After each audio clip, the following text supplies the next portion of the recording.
ఈరోజు మనం భగవద్గీతలో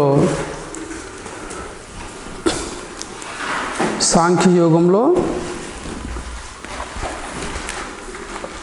16వ శ్లోకము. నాసతో విద్యతే భావో. శ్లోకం రాయండి.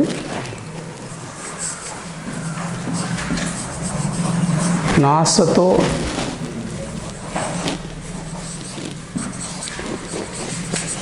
విద్యతే భావో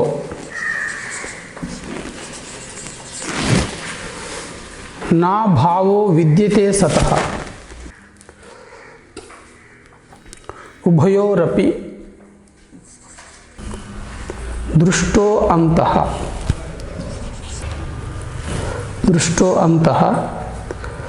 త్వనయో తత్వదర్శిభిః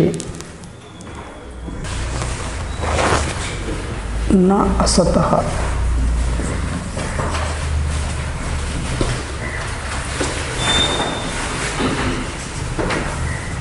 भावः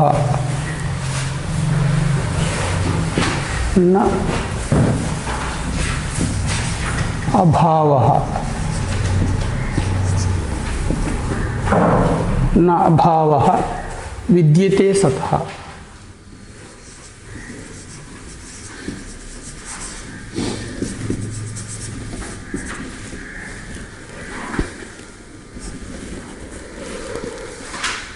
उभयोः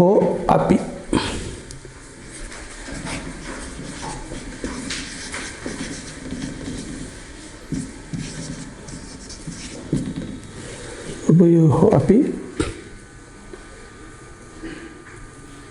दृष्टः अन्तः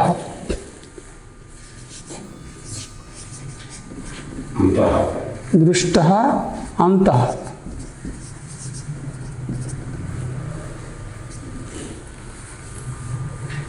दृष्टः अन्तः तु अनयोः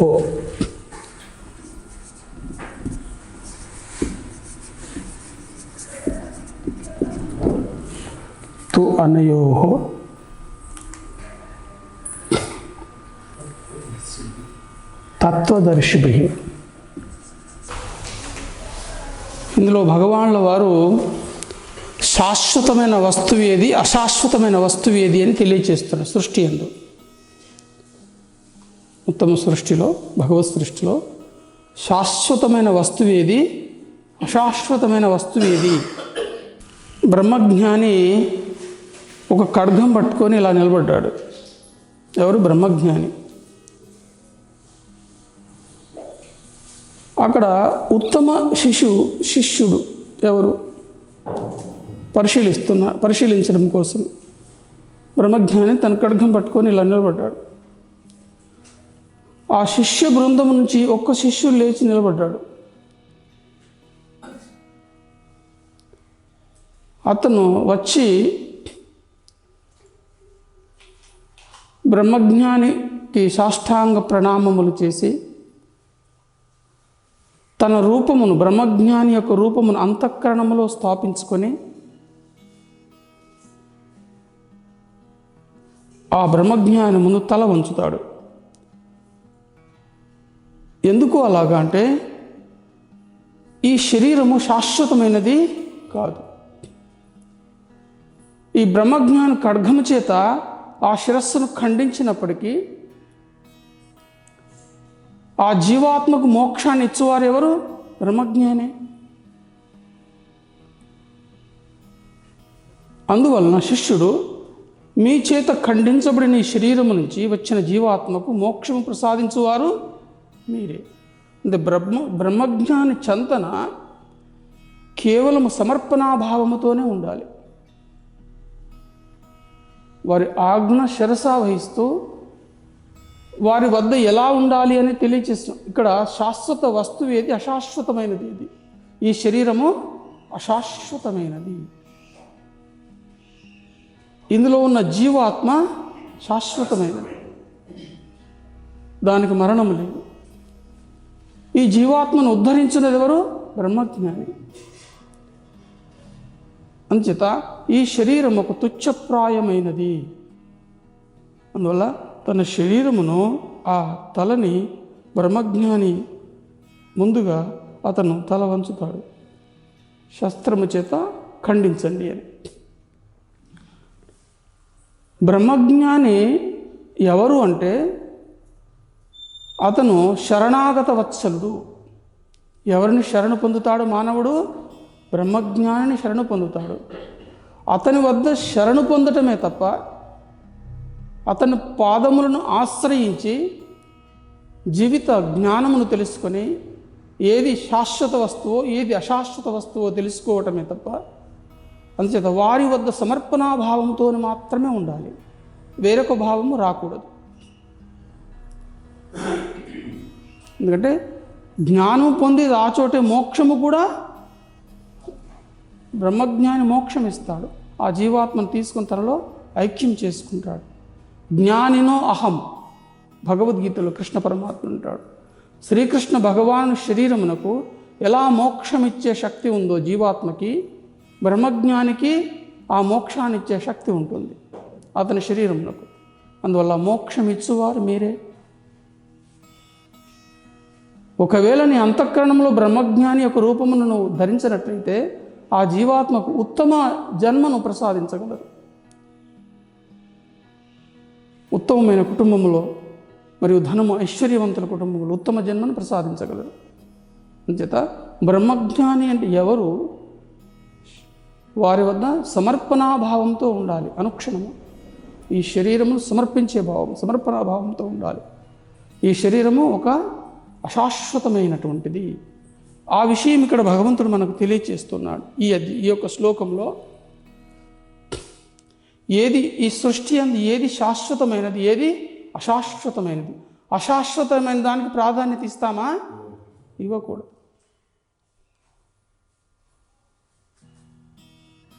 ఇది అశాశ్వతమైన ఈ యొక్క ప్రకృతి స్వరూపమైన శరీరమును సాధనముగా ఇచ్చాడు భగవంతుడు జీవాత్మకి. అంతేకాని నీవే శరీరం అని అక్కడ అనుకోకూడదు. ఇక్కడ భగవంతుడు అదే తెలియచేస్తున్నాడు. సృష్టి అందు ఏది అశాశ్వతమైనది, ఏది శాశ్వతమైనది తెలియచేస్తున్నాడు. నాసతో విద్యతే భావో నా భావో విద్యతే సతః. ఈ నాసతోలో నా అసతః అని రెండు పదములు వస్తాయి. ఈ వాక్యంలో రెండు పదములు, నా అసతః, నాసతో, నా ప్లస్ అసతః, నాసతో. భావో అంటే భావ, నా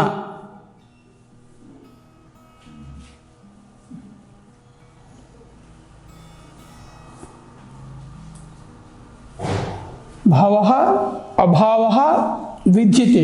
ఇదే కదా ఇక్కడ మనకు రాసింది.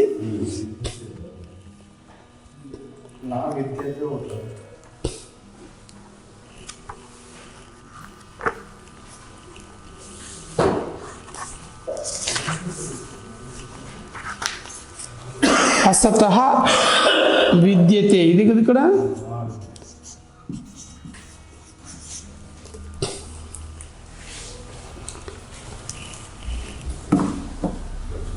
విద్యతే ఉంది, విద్యతే. భావ, భావం అంటే భావ, నా అభావ, నా అభావం ఉంది కదా, నా ప్లస్ అభావ, నా అభావం, విద్యతే సతః. ఉభయోరపి, ఉభయోః అపి, దృష్టో అంతః, దృష్టా ప్లస్ అంతః, తు త్వనయో తత్వదర్శిభిః, తు అనయోః తత్వదర్శి. మూడు పదాలు వచ్చాయి. ఇందులో అర్థం ఏమిటి అంటే, ఒకసారి దీన్ని పారాయణం చేద్దాము. అర్థము ముందు తెలుసుకోవాలి. అసతః, అసత్యమైనటువంటి ప్రకృతి పదార్థమునకు అండి, అసతః అసత్యమైన, అసత్యం అంటే అశాశ్వతమైనది. జస్ట్ వినండి ఇప్పుడు మీరు, అసత్యమైన ఏం రాయకూడదు. అసత్యమైన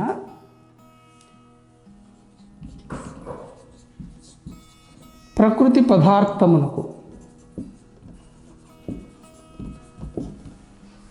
అసతః అసత్యమైన, అసత్యమైనది ఏమిటి? శాశ్వతము కానటువంటిది ప్రకృతి పదార్థం. ఏదైతే మనకు కనిపించిందో భౌతిక దృష్టికి. అసతః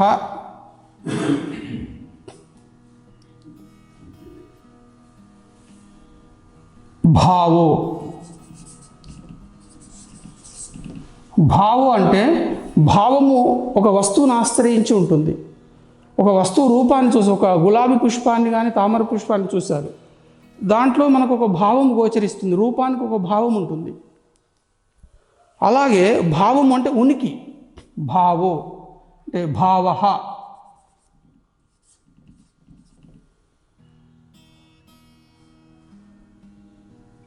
శాశ్వతమైన ఉనికిది. ఏ ఉనికిది? శాశ్వతమైన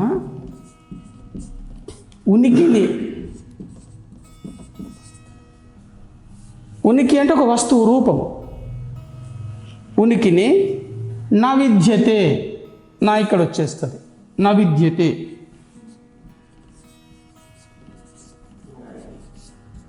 కనుగొనలేము.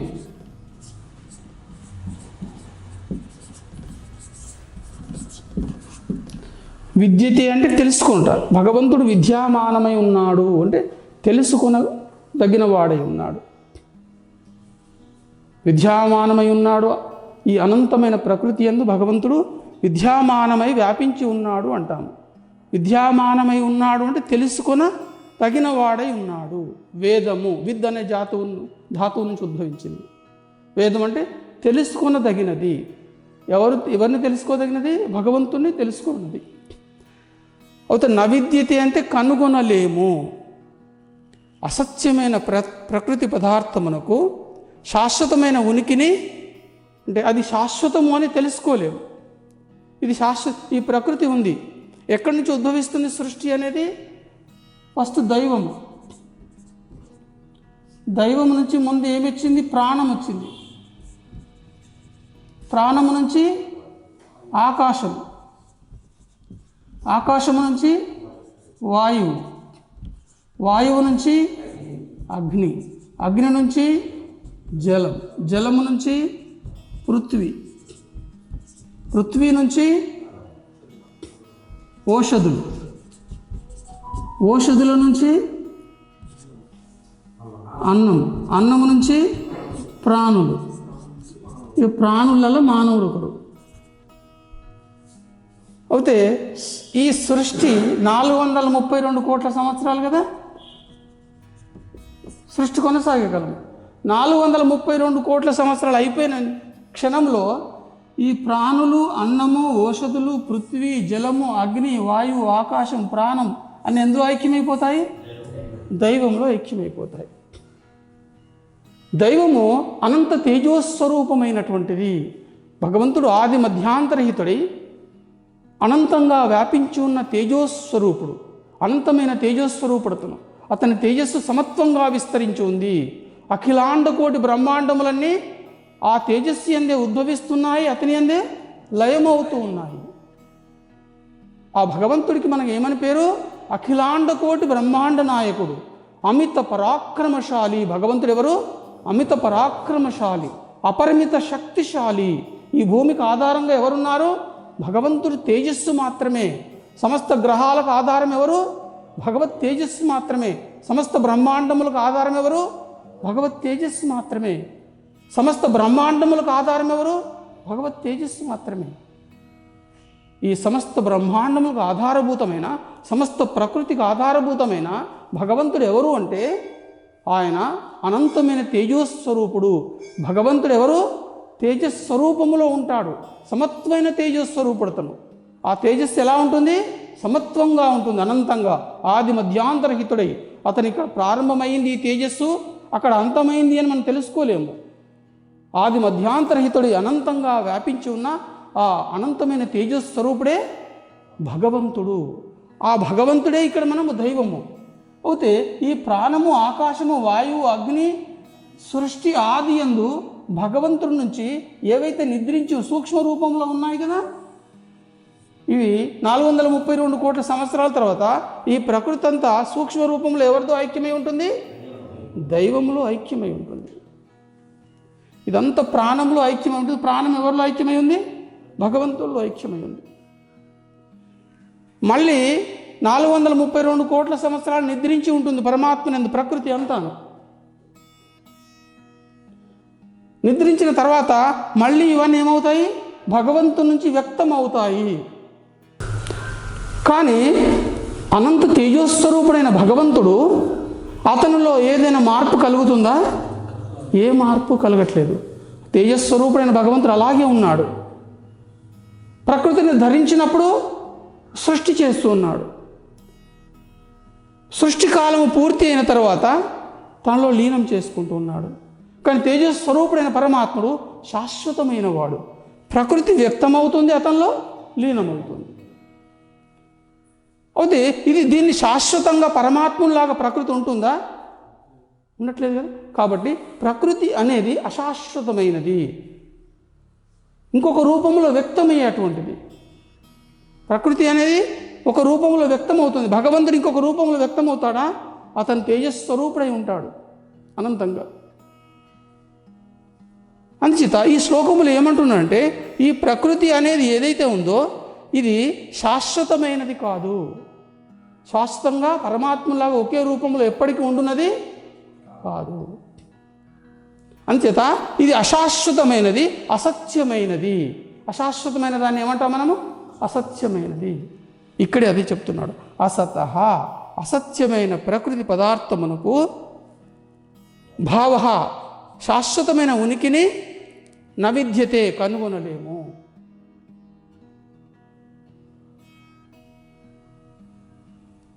ఈ విషయము కృష్ణ పరమాత్ముడు ఎవరికి ఉపదేశం చేస్తున్నాడు? అర్జునుడికి. అతను ఏవి శాశ్వతం అనుకుంటున్నాడు? మానవుల రూపములు, మా అన్న తమ్ములు, తరువాత మా గురువుగారు, తాతగారు, బంధువులు, వీళ్ళంతా శాశ్వతం అనుకుంటున్నాడు. కానీ శరీరములన్నీ శాశ్వతము కావు. ఈ ప్రకృతే శాశ్వతము కాదు. సమస్త బ్రహ్మాండములో ఉన్న సమస్త ప్రకృతి ఏది? అదంతా నశించున్నది. ఇది నశించు స్వభావం కలది, మళ్ళీ ఉత్పత్తి అయ్యే స్వభావం కలది. కానీ భగవంతుడు నశించే స్వభావం కలవాడా? ఉత్పత్తి అయ్యే స్వభావం కలవాడా? అంచేత అవ్యయుడు అంటే మళ్ళీ ఇంకొక రూపంలో వ్యక్తం కానివాడు. ఒక మట్టి ఉంది, అదొక ఆ మట్టిని దగ్గర ఒక చెట్టు నాటితే అది ఏమవుతుంది? మొక్క పెరిగి విత్తనం నాటితే చెట్టు అవుతుంది. ఆ మట్టి ఏ రూపంలో మారింది? చెట్టు రూపంలో మారింది. చెట్టు అంతమైపోయింది. ఇంకొకటి ఆ మట్టిలో రాయి ఏర్పడింది. మట్టి నుంచి ఏం ఉత్పత్తి అయింది? రాయి ఉత్పత్తి అయింది. ప్రకృతి అనేది అనేక రూపాలుగా వ్యక్తమవుతుంది. కానీ భగవత్ తేజస్సు అనేక రూపాలుగా వ్యక్తమవుతుందా? అంటే వ్యయమై ఇంకొక రూపంలో రావడాన్ని అది వ్యక్తమవడం అంటారు.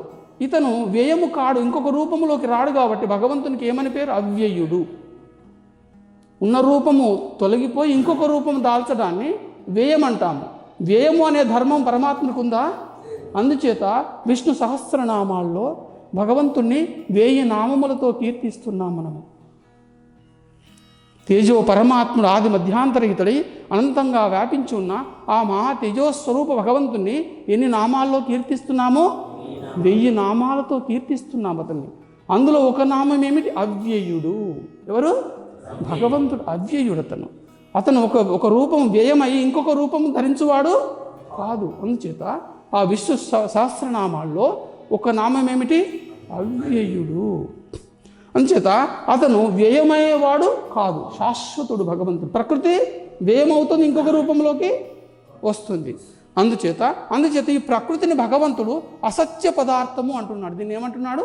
అసత్యమైనది. అంటే ఈ రూపం ఇట్లా చూస్తావు ఎప్పటికీ అలాగే ఉండేది కాదు, వ్యయమయ్యి ఇంకొక రూపంలోకి అది వస్తుంది. అందుచేత ఈ ప్రకృతి అనేది అసత్యమైనది. దీది శాశ్వతంగా ఉంటుంది అని ఎవరు కనుక్కోలేరు ఈ సృష్టి అందు. ఇది శాశ్వతమని ఎవరు తెలుపలేరు. ఎందుకంటే అది అశాశ్వతమైనది కాబట్టి అది అశాశ్వతమైన పదార్థము. అందుచేత శాశ్వతమైన ఉనికిని నవిద్యతే, ఎవరు కూడా కనుక్కొనలేరు. తరువాత సతః,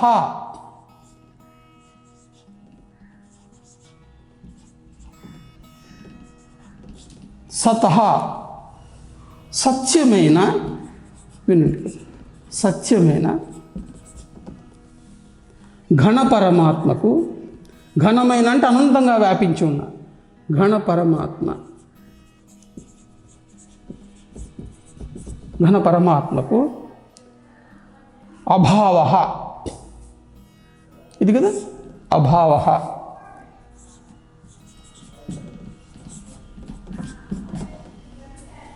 అభావ అంటే క్షయము కలదని.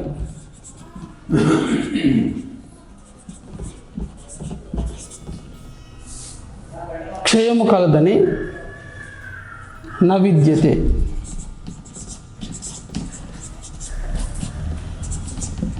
కనుగొనలేరు.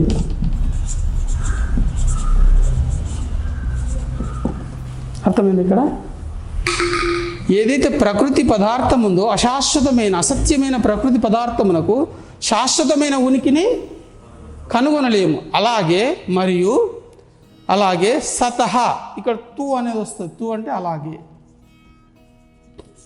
అలాగే సతహ సత్యమైన శాశ్వతమైన ఘనపరమాత్మకు, ఘనపరమాత్మ అంటే తేజస్వరూపుడైన భగవంతుడికి అభావము క్షయము కలదని నవిద్యతే, కనుగొనలేరు. క్షయము కలదని అంటే అశాశ్వతమని.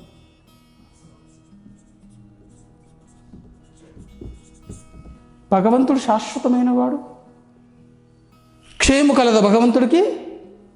క్షయము అంటే నశించటము, ఇంకో రూపాన్ని పొందటము. అతను అవ్యయుడు అని అందుకే అతన్ని కీర్తిస్తున్నాము. అంటే తన రూపమును వ్యయం పొంది ఇంకొక రూపంలోకి వచ్చువాడు కాదు. అందుచేత అభావ క్షయము కలదని అశాశ్వతమని కనుగొనలేము. ఇక్కడ క్షయము కలదని అని రాయొచ్చు, లేదా అశాశ్వతమని కనుగొనలేము. అతను శాశ్వతమైన వాడు ఎవరు? భగవంతుడు, తేజస్వరూపుడు. అతను క్షయము కలవాడని, క్షయము కలదని ఘనపరమాత్మకు అశాశ్వతమని కనుగొనలేరు.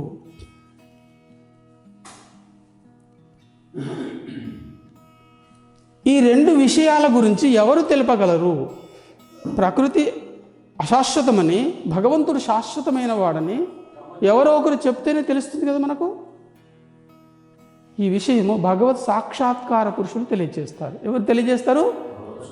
ఈ రెండింటి విషయాలని ఉభయో అపి, ఉభయో అపి, అనయో అనయో ఉభయో అపి, ఈ రెండింటిని అంటే ఈ రెండింటి విషయాలని అంతః ద్రష్ట, అంతః అంటే భగవత్ తత్వమును గ్రహించినటువంటి తత్వమును, అంతః అంటే తత్వమును, ఏది తత్వదర్శిభి అంటే భగవత్ సాక్షాత్కారం పొందినటువంటి వాళ్ళు దీని యొక్క తత్వమును తెలియజేయగలరు. ఏ తత్వము? ఈ రెండింటి తత్వము. ఏ రెండింటి తత్వము? అశాశ్వతమైన ప్రకృతి పదార్థ తత్వము, శాశ్వతమైన పరమాత్ముని తత్వమును ఎవరో ఒకరు ఉపదేశం చేస్తేనే మనకు తెలుస్తుంది. అది ఎవరు ఉపదేశం చేశారో? భగవత్ సాక్షాత్కార పురుషులైనటువంటి మహాత్ములు ఆ విషయము మనకు ఉపదేశం చేశారు. తత్వదర్శిభి, భగవత్ సాక్షాత్కారం పొందినటువంటి వాళ్ళు. భగవత్ సాక్షాత్కారం పొందినటువంటి వాళ్ళు ఈ తేజస్సే శాశ్వతమైనది, ఈ తేజస్సు యందే భగవంతుడు కలడు. భగవంతుడే తేజస్వరూపుడు. తేజస్సే ఎవరు? భగవంతుడు.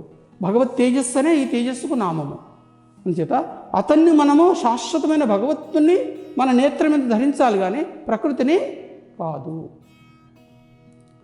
అందుచేత అర్జునుడికి పరమాత్ముడు ఈ శరీర తత్వం గురించి, ప్రకృతి తత్వం గురించి తెలియచేస్తున్నాడు. ఒక వాళ్ళ శరీరములే కాదయ్యా, మొత్తం ఈ ప్రకృతి మొత్తం కూడా శాశ్వతమైనది కాదు.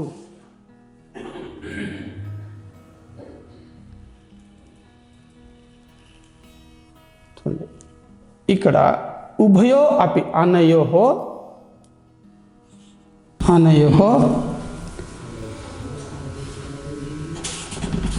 ఉభయో అపి,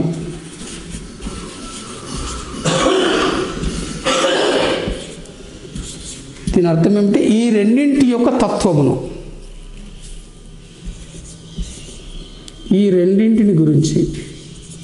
ఏ రెండింటిని? ప్రకృతి పరమాత్మ గురించి.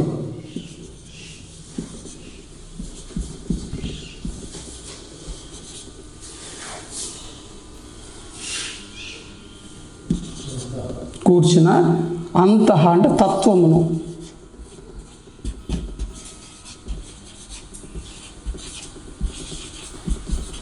తత్వమును తత్వదర్శిభిః.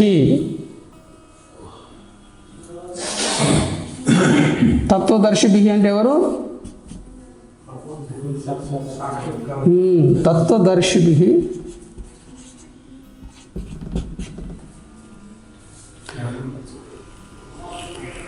తత్వదర్శి భగవత్ సాక్షాత్కారం పొందినవారు. భగవత్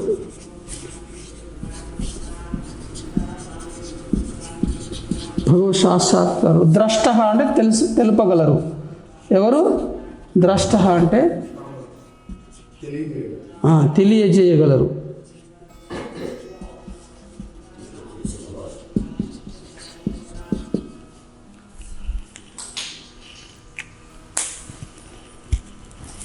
ఇది రాసుకుని మొత్తం మనం నోటెడ్ చేసుకోండి. ఒకసారి దీని తాత్పర్యం ఒకసారి చూద్దాము. అసత్యమైన ప్రకృతి పదార్థమునకు శాశ్వతమైన ఉనికి కనుగొనలేము. అలాగే సత్యమైన ఘనపరమాత్మకు క్షయము కలదు కానీ అశాశ్వతమని కనుగొనలేము. ఈ రెండింటిని గూర్చిన తత్వమును భగవత్ సాక్షాత్కారులు తెలియజేయగలరు.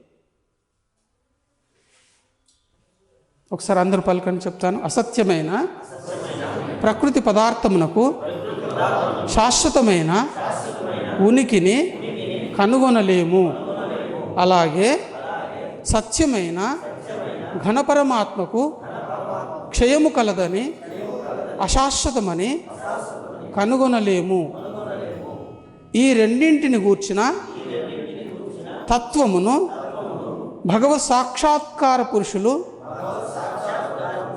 తెలియజేయగలరు. మళ్ళీ అసత్యమైన ప్రకృతి పదార్థమునకు శాశ్వతమైన ఉనికిని కనుగొనలేము. అలాగే సత్యమైన ఘనపరమాత్మకు క్షయము కలదని అశాశ్వతమని కనుగొనలేరు. ఈ రెండింటిని గూర్చిన తత్వమును భగవత్ సాక్షాత్కారులు తెలియజేయగలరు. భగవత్ తత్వం గ్రహించిన వాళ్ళు ఈ రెండింటి గురించి తెలియజేస్తారు. ఇది అశాశ్వతం. అందుచేత అర్జునుడికి భగవాన్ల వారు ఏం ఉపదేశం చేశారు? ప్రకృతి అశాశ్వతమైనది, ప్రకృతిలో పాపపుణ్యములు ఉన్నాయి. ఇంతకుముందు శ్లోకంలో వచ్చింది కదా, అవి మానవుని దుఃఖానికి కారణము. నీవు దేన్ని దర్శించాలని చెప్తున్నాడు? శాశ్వతమైన భగవత్ సాక్షాత్కార తేజస్సు ఏదైతే ఉందో తేజస్సును నీ నేత్రం మీద ధరించాలి. ఆ తేజస్సు భగవంతుడే శాశ్వతమైన వాడు అని తెలియజేస్తున్నాడు. ప్రకృతి శాశ్వతమైనది కాదు. ప్రకృతిని నమ్ముకోకూడదు. ఎవరిని నమ్ముకోవాలి? భగవంతుడిని నమ్ముకోవాలి. రైట్.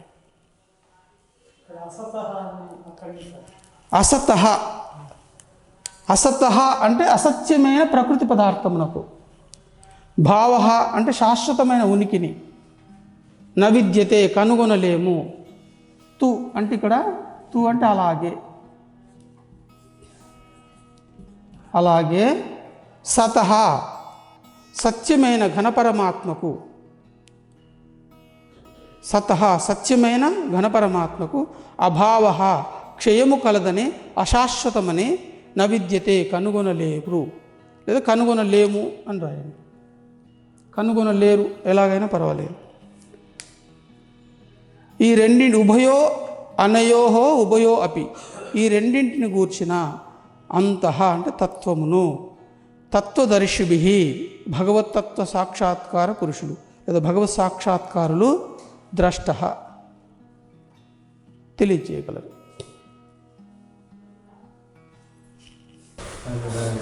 అయితే ఇందులో భగవంతుడు అయిన కృష్ణ పరమాత్ముడు అర్జునుడికి ఏం ఉపదేశం చేస్తున్నాడు?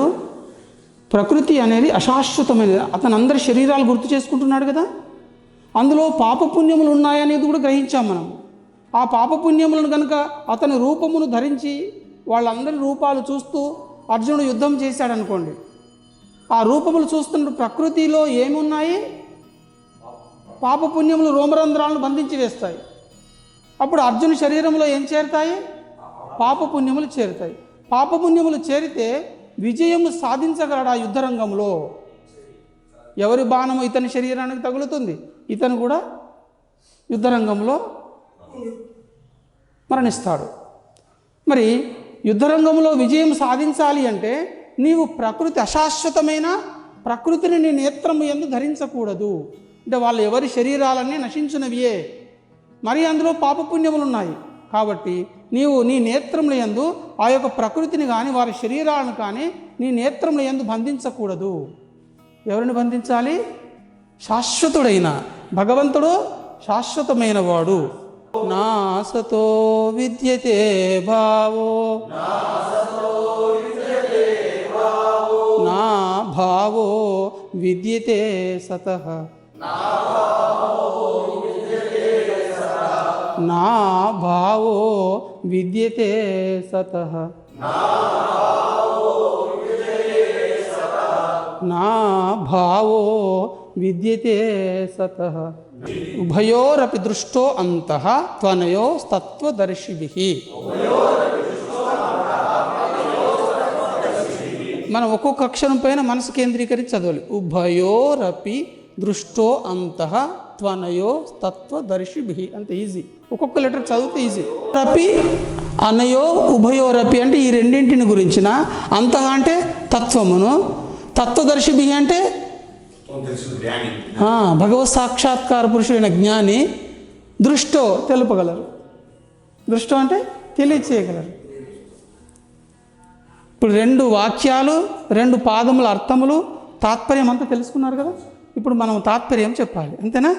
అసత్యమైన ప్రకృతి పదార్థమునకు శాశ్వతమైన ఉనికిని కనుగొనలేము. ఇదంతా ప్రకృతి పదార్థం కదా, ఇది శాశ్వతంగా ఉంటుందా? ప్రాణం నుంచి ఇక్కడి వరకు దాని ఉనికిని మనం శాశ్వతత్వంగా తెలుసుకోలేము. శాశ్వతంగా ఉంటుందనేది అది సరి అనేది కాదు కదా. తరువాత కనుగొనలేము. తు అలాగే, అలాగే పలకండి, అలాగే సత్యమైన ఘనపరమాత్మకు క్షయము కలగదని అశాశ్వతమని కనుగొనలేము. ఈ రెండింటిని గూర్చిన తత్వమును భగవత్ సాక్షాత్కార పురుషులు తెలియజేయగలరు. మళ్ళీ ఒకసారి, అసత్యమైన ప్రకృతి పదార్థమునకు శాశ్వతమైన ఉనికిని కనుగొనలేము. అలాగే సత్యమైన ఘనపరమాత్మకు క్షయము కలదని అశాశ్వతమని కనుగొనలేము.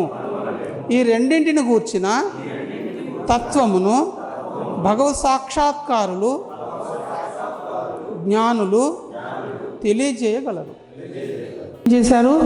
ప్రకృతి అనేది పాపపుణ్యములు కలిగింది, అది అశాశ్వతమైనది. దాని అందు విశ్వాసము, దేని అందు విశ్వాసం కలిగి ఉండాలి? శాశ్వతమైన పరమాత్ముడు, అతను రక్షించువాడు. అతను ఎప్పుడు పరమ కారణమైన వాడు, అతనే పరమాశ్రయుడు, అతనే. అంచేత మనం ఇప్పుడు ప్రకృతి స్వరూపం అంతా అశాశ్వతం కదా, దీని యందు మన మనస్సు నిలుపుతామా? ప్రకృతి పైన తేజోవంతుడై ఉన్నాడే భగవంతుడు, అతని యందే మనస్సును నిలపాలి. మన నేత్రములు అతని యందే బంధించాలి. అదే దృఢమైన భక్తి. భగవద్గీత అన్ని శ్లోకాలు నేర్చుకుంటుంటే తెలుసుకుంటుంటే ఈ నేత్రములు వేటికి అంకితమైపోతాయి? భగవత్ తేజస్సుకి అంకితమైపోతాయి. ఇక దాన్ని ఏమంటారు అంటే బ్రాహ్మీ స్థితి అంటారు. ఏమంటారు దాన్ని? బ్రాహ్మీ స్థితి. బ్రాహ్మీ స్థితి పొందిన వ్యక్తి జీవాత్మ చక్కగా ఎక్కడికి చేరుతుంది? ఆయన నేత్రములు ఎప్పుడు కానీ అనుక్షణం దేన్ని దర్శిస్తాయి? భగవంతుని. అతని శరీరం దృఢంగా ఆరోగ్యంగా తయారవుతుంది. అవసాన దశలో జీవాత్మ వెళ్ళిపోయేటప్పుడు తేజస్సును దర్శిస్తుంది. అతను తేజస్సును దర్శిస్తాడు, జీవాత్మలో ఉండి భగవత్ తేజస్సును దర్శిస్తాడు. ఈ భక్తులు కాని వాళ్ళు ఏ అనారోగ్యంతోనూ హాస్పిటల్లో ఉన్నారనుకోండి, ఆయన శరీర స్పృహ అతనికి ఉండదు. ఇంకా జీవాత్మను చూస్తాడా? జీవాత్మ చూసేది లేదు, ఆ జీవాత్మ ఏది దర్శించేది కూడా. కానీ దీనివల్ల మీరు నిత్యం దేన్ని దర్శిస్తున్నారు? ఇప్పుడు తేజస్సును దర్శిస్తున్నారు. ఆ తేజస్సు శరీరంలో చేరి సమస్త పాపపుణ్యములన్నీ దగ్ధం చేస్తుంది. ఒక తల్లి తన బిడ్డను ఊయలలో పెట్టి ఊయలలో ఊపుతూ ఇంట్లో పనులన్నీ చేసుకుంటుంది కదా. మనం భగవత్ తత్వమైనటువంటి భగవత్ తేజస్సును దర్శిస్తూ మన పనులన్నీ మనం చేసుకోవాలి. తన బిడ్డను చూస్తూనే ఇంట్లో పనులన్నీ పూర్తి చేసుకుంటుంది. మనం భగవత్ తేజస్సును చూస్తూనే మన పనులు, మన కర్మ, దాని నిష్కామ కర్మయోగము. ఎప్పుడు ఒక క్షణంలో ఏదైనా పాపుణ్యాలు వచ్చాయి శరీరంలోకి, వెంటనే భగవతత్వాన్ని దర్శించి చేయాలి. వెంటనే అవి దగ్ధమైపోతాయి. అప్పుడు శరీరం తేజోవంతంతో భగవత్ తేజస్తో వర్ధిల్లుతుంది. అప్పుడు ఆరోగ్యవంతుడుగా ఉంటాడు వ్యక్తి. సమస్త ఐశ్వర్యములు ఎవరి యందు ఉన్నాయి? భగవంతుని అందే. ధీరత్వం అతనికి సిద్ధిస్తుంది. ధైర్యవంతుడుగా ఉంటాడు లోకం యందు. జ్ఞానం కలిగి ఉంటాడు, ఉత్సాహవంతంగా ఉంటాడు, లోకాన్ని చైతన్యవంతం శక్తివంతం చేస్తాడు. ఎవరు? ధీర పురుషుడు. ఈ జ్ఞానం తెలిసిన ధీర పురుషుడు. ఏది అసత్యమో ఏది సత్యమో తెలుసుకున్న పురుషుడిని ఏమని పిలవాలి? ధీర పురుషుడు. అతనే జ్ఞాని. అతనే ఈ లోకం యందు సమస్త కర్మాచరణ ఆచరించువాడు. దీంట్లో భగవంతుడు ఏమంటాడంటే అకర్మ యందు కర్మను దర్శించువాడు. అకర్మ అంటే భగవత్ తేజస్సు యందు, కర్మ అంటే సృష్టి రూపాన్ని. భగవత్ తేజస్సు నుంచి ఏది ఉద్భవిస్తుంది?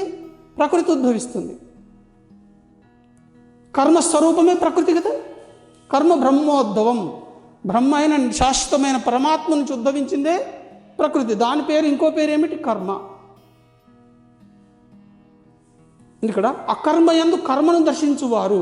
అకర్మ అంటే భగవత్ తేజస్సు యందు దేన్ని చూస్తున్నాం మనము? ఈ సృష్టిని చూస్తున్నాం కదా. అకర్మ యందు కర్మను, కర్మ యందు అకర్మను దర్శించువారు. మళ్ళీ కర్మస్వరూపమైన జగత్తు యందు తేజస్వరూపుడై భగవంతుడు అంతా వ్యాపించి ఉన్నాడు కదా.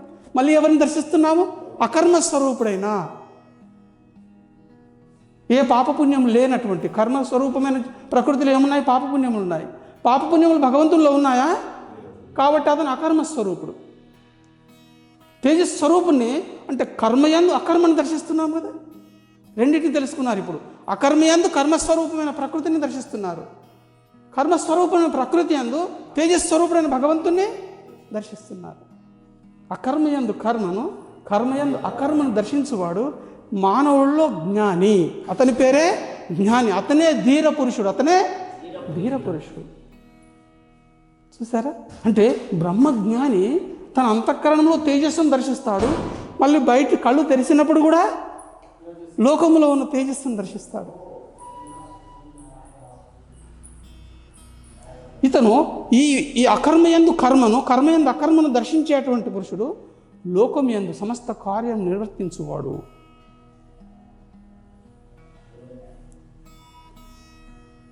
అంచేత ఈ యొక్క శ్లోకము ఈ శ్లోకము ద్వారా భగవంతుడు ఆయన కృష్ణ పరమాత్ముడు అర్జునుడికి ఏమి ఉపదేశం చేస్తున్నాడు? దేని యందు నేత్రం ఉంచమని? ప్రకృతి యందా? కాదయ్యా, వాళ్ళ శరీరంలో నశించినవే. అవి నేను కాపాడతాయా? శాశ్వతుడైన పరమాత్ముడు అదిగో కనిపిస్తున్నాడు చూడు, తేజస్వరూపుడై. నువ్వు ఎక్కడ చూసినా అతను కనిపిస్తున్నాడు. ఇందు లేడని అందు కలడని సందేహము వలదు. భగవత్ శక్తిని సాధించుకోవడానికి డబ్బు వెచ్చించాలా? ధనం ఇచ్చి నాకు భగవత్ శక్తిని, అత్యున్నతమైన పరమాత్మని శక్తికి ఏ ధనమో అక్కర్లేదు.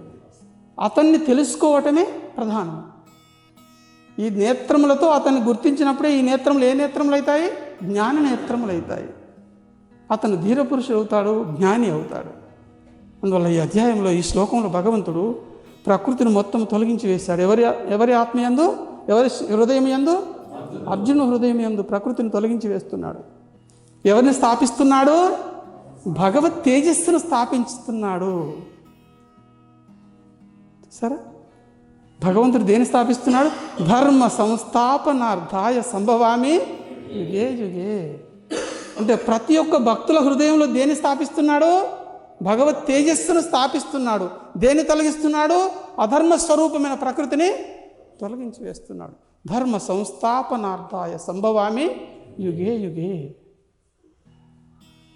చూసారా? అంటే ధర్మాన్ని స్థాపించడం అంటే తేజస్సును స్థాపిస్తున్నాడు. ఈ యొక్క శ్లోకము ద్వారా ప్రకృతిని తొలగిస్తున్నాడు. ధర్మస్వరూపమైన ఏంటిదని తెలుసుకున్నాము. భగవత్ తేజస్సే ధర్మస్వరూపమైనది. తేజస్సు అంతటా వ్యాపించి ఉంది, అంతటా విద్యామానమై ఉంది. ఆ తేజస్సును నీవు దర్శించటమే అతను శరీరంలోకి చేర్చుకుంటాము. ఇక్కడ అధర్మాన్ని తొలగించి అర్జునుడు హృదయంలో దేన్ని స్థాపించాడు? భగవంతుడు ధర్మస్వరూపమైన తేజస్సును స్థాపించాడు. ఓం నమో భగవతే వాసుదేవాయ. జై విశ్వకర్మ. విశ్వకర్మ జగద్గురు, విశ్వకర్మ జగన్నాథం, విశ్వకర్మ జగత్తేజం, విశ్వకర్మమయం జగత్, విశ్వకర్మ జగద్గురు. విశ్వకర్మ జగన్నాథం విశ్వకర్మ జగత్తేజం విశ్వకర్మమయం జగత్. ఓం నమో భగవతే వాసుదేవాయ. ఓం నమో భగవతే వాసుదేవాయ. జై విశ్వకర్మ, జై విశ్వప్రేమ. ప్రేమ స్వరూపుడు ఎవరు? మళ్ళీ భగవంతుడే. ఎవరు ప్రేమస్వరూపులో అతనే భగవంతుడు. ప్రకృతి ప్రేమస్వరూపమా? కాదు. ఎవరు ప్రేమస్వరూపులు? ఏ పాపపుణ్యములు కర్మ అంటనటువంటి భగవంతుడు. నిష్కామ స్వరూపుడు ఎవరు? భగవంతుడే కదా.